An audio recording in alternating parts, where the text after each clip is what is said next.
শহর থেকে অনেক দূরে ছিল একটি পুরনো লজ, শান্তিনিবাস। নামটার সঙ্গে বাস্তবের কোনো মিল ছিল না।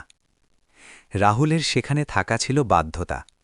কাছের এক ছোট শহরে তার কাজ ছিল, আর কম খরচে এটি একমাত্র থাকার জায়গা। রিসেপশনে বসে থাকা এক বুড়ো লোক চাবি দিতে দিতে শুধু বলেছিল, রাতে কোনো শব্দ শুনলে দরজা খুলবেন না। রাহুল হেসে ফেলেছিল। এসব কথা সে কুসংস্কার বলেই মনে করত। ঘর নম্বর 203। ঘরটা পরিষ্কারই ছিল, শুধু দেয়ালে স্যাঁতস্যাঁতে দাগ। রাত প্রায় 11টা নাগাদ আলো নিভিয়ে সে ঘুমোতে গেল। হঠাৎ ঠক ঠক, দরজায় হালকা টোকা।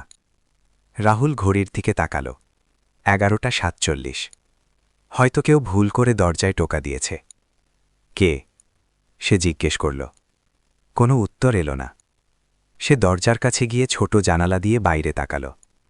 করিডোর সম্পূর্ণ ফাঁকা। সারা রাত তার ঘুম ভাঙতে থাকল। কখনো মেঝেতে পায়ের শব্দ, কখনো কারো কাশির আওয়াজ। সকালে উঠে সে ম্যানেজারকে জিজ্ঞেস করল। ম্যানেজার চুপচাপ রেজিস্টার বের করল। 203 নম্বর ঘরে কেউ থাকে না সাহেব। কিন্তু আমি তো সেখানেই ছিলাম। ম্যানেজার তার দিকে তাকাল। আপনি ছিলেন 204-এ। রাহুলের হাত কাঁপতে লাগল। সে চাবিটা বের করল। তাতে স্পষ্ট লেখা 203।